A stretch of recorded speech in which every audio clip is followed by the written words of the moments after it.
Hello, I'm Giselle Kovary, President of Engine, a managing partner at Global Train Transformation. Hello, it has been a while since I've connected with my network, and I wanted to reach out and tell you about the amazing experience I had at the SHRM21 conference in Las Vegas. So for those of you who haven't attended, it's the Society for Human Resource Management, and I've had an opportunity to speak at that conference for over 15 years on and off. And this year, Susan Armstrong and I from Global Train Transformation had an opportunity to speak, and it was a fantastic experience. I wanted to give you some insights on some of the things that we heard at the conference because we really took away a lot of enthusiasm and motivation and inspiration. So one of the first sessions that I attended was a conversation with Michael Phelps. He was really open and candid about his mental health challenges, the fact that he had really struggled with depression while he was an athlete. He spoke about the current situation for athletes and the need to focus on their mental health. And he spoke about his foundation and how they're really emphasizing the need that we balance both the physical and the mental, and that we can't have high-performing teams and athletes and communities and employees and organizations if we don't have both of those things balanced. So that was really inspiring.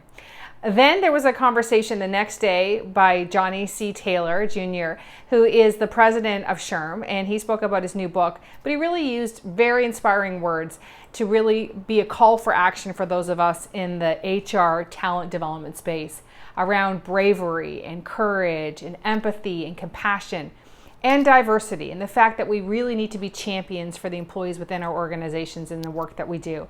And so there was a surprise guest, Miss Opal Lee, who is at 94 years young, absolutely incredibly inspiring and amazing. She spoke about her path to making Juneteenth a national holiday in the US and finally seeing that come to fruition, and really just fired us up to make sure that we focus on inclusion and diversity and creating safe spaces for everyone.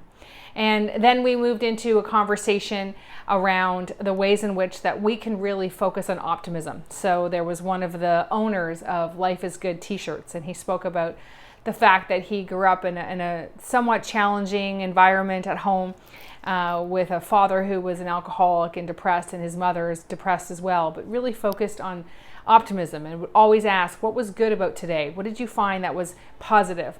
And so putting that spin on things, making sure that we look for the gratitude in our situations and finding ways within our organizations and our communities and our cultures to rise up and find what is good, what is working, what is the positive. And so these were all really inspirational things. Susan and I had a chance to present some content and some research and data around global generational trends that are impacting human capital strategy, specifically looking at the shifts between the generations and a global context, and ensuring that we're not looking at these issues through just a Western lens, just the North American lens, that we truly understand what's happening in a global context, and that we can leverage a model that removes the age ranges of people, not the birth years, but more the mindset.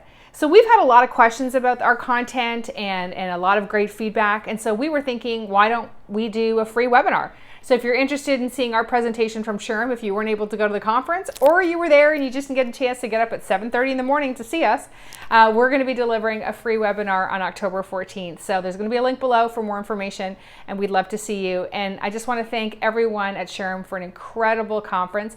Maybe it was because I hadn't been in a conference in a couple years, but this one felt extra special, incredibly well done, very motivational, very inspiring, and I think it was really a call to action to all of us in the people leadership space to make sure that we go back to organizations and do the best we absolutely can for employees and contribute to our communities and our nation in the most positive way we can. So look forward to seeing you if you're interested in learning more about our presentation, and hope we see you next time at SHRM.